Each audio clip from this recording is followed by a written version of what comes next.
제목 하나님, 울아빠 집으로 보내주세요. 3편 어린 시절 놀이 방법과 기도의 시작. 지난주 2편에 이어서 저의 어린 시절 3편 어린 시절 놀이 방법과 하나님께 기도의 시작 이야기를 지금부터 시작하겠습니다. 저는 물총 사건을 계기로 주일학교를 다니게 되었고 주일학교 선생님께 배운 하나님께 올리는 기도를 시작했습니다. 기도의 제목은 아빠랑 한 집에 살게 해주세요 였습니다. 당시 저는 대구 종로 국민학교 3학년.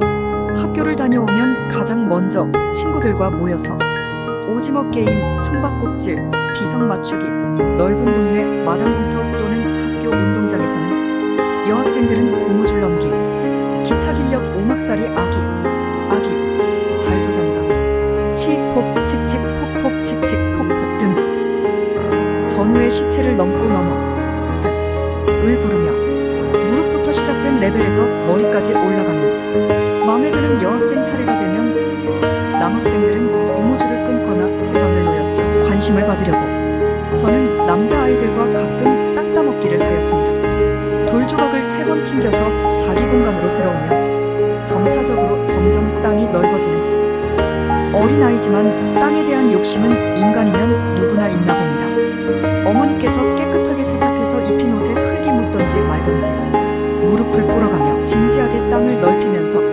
때로는 너 방금 선을 밟았잖아, 아니다 라고 싸우기도 하면서, 그러나 모든 게임은 어머니의 부르심으로 끝이 났습니다. 결국 세상 것은 허무한 것인데 누구야, 야야, 밥 물어. 그 넓은 나의 땅도 허사가 되고 물거품이 되고 말아버립니다.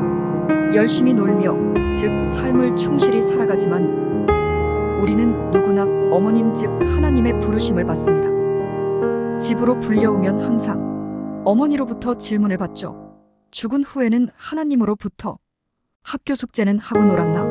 하나님의 뜻을 따르고 살았더냐? 결국 한 것이 없으면 많이 혼나거나 때로는 칭찬도 듣고는 했죠. 하여간 저는 친구들과 놀고서 집에 오면 반드시 꼭 기도했습니다. 하나님, 다른 친구들처럼 저 역시 한 집에서 아버지랑 생활하도록 해주세요 라면서. 처음에는 매우 짧은 기도였습니다. 그러면서 정말 눈 감고 기도하면 되는가?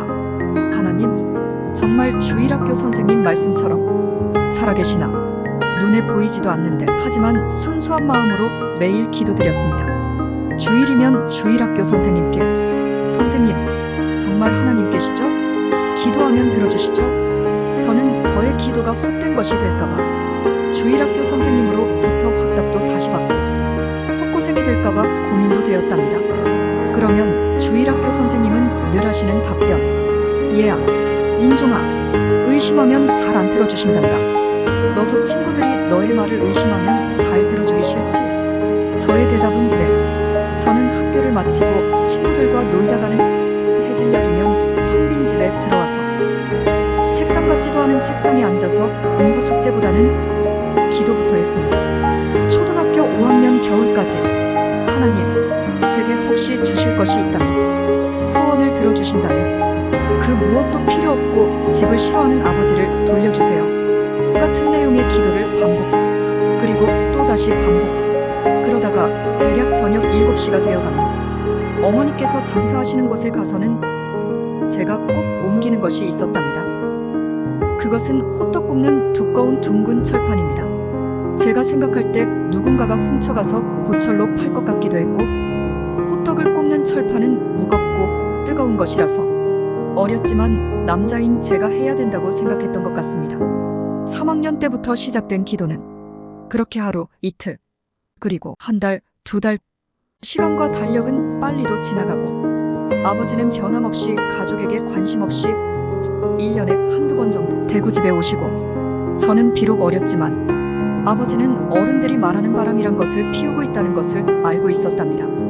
그래서 저는 더욱 더 마음이 아팠답니다. 시간은 쉼없이 흐르고 하나님은 아이들 기도보다 어른들 기도부터 들어주시나?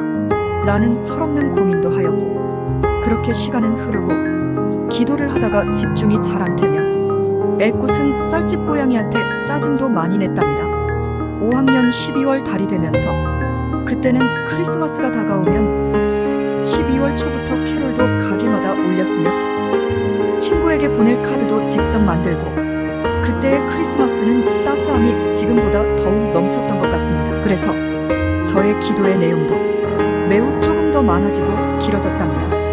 하나님, 크리스마스가 다가오니까 친구들 중에 어떤 친구는 아빠랑 엄마랑 백화점 가서 트리도 사고 집에서 함께 꾸몄다고 자랑도 합니다. 저는 트리도 선물도 필요 없습니다. 아버지만 꼭 하나님 아시죠?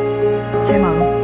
어릴 때 기억으로는 쌀집마다 고양이를 키웠고 저희도 쥐가 호떡과 장사하는 재료를 건들까봐 고양이를 키웠으며 기도하는 저에게 놀아달라고 야옹거리다가 기도방해죄로 어린 저에게 줘 터진 적도 있습니다. 애완동물 학대 수준은 아니고 점차 크리스마스는 더욱 가까워지고 교회 마당과 곳곳에는 반짝이는 트리 성탄 불빛이 찬란해지지만 저의 어린 마음은 점점 분주하고 조급하고 왠지 하나님이 저를 싫어하는 것 같아졌습니다. 이제는 그냥 잠잠한 기도가 아닌 육성으로 하나님 제발요, 우라빠를 하나님 빨리요, 크리스마스 선물로 주세요. 어쩌다 친구랑 대구 백화점에 놀러 갔습니다. 친구 녀석이 유년부 크리스마스 교회 행사 중에 선물 나누기에 제출할 물건 사러 간다고 함께 가자기에 저의 눈에는 부모님과 함께 다니는 또래의 학생들을 볼 때마다 무척 부러웠고 속상했답니다. 저는 그때마다 하늘을 올려다보면서 하나님, 시간이 없어요. 하나님, 저는 새로운 엄마 싫어요. 울 엄마 비록 호떡 굽지만 저는 지금의 엄마가 좋아요. 어릴 적 텔레비전과 동화책 그리고 동네 어른들의 수군거림의 영향인지 새엄마는 무조건 무서운 것으로 여겼습니다. 어린 시절 저의 마음이 조금은 전달되시는지요? 다음 4편에는 서글픈 크리스마스 준비 그리고 아버지를 향한 출발이 이어집니다. 그럼 이만 또 찾아뵙기를 바라면서 샬롬. 구독과 좋아요는 어린 소년의 기도에 큰 힘이 됩니다. 감사합니다. 또 찾아뵙기를 바라면서 다음 주에 봬요.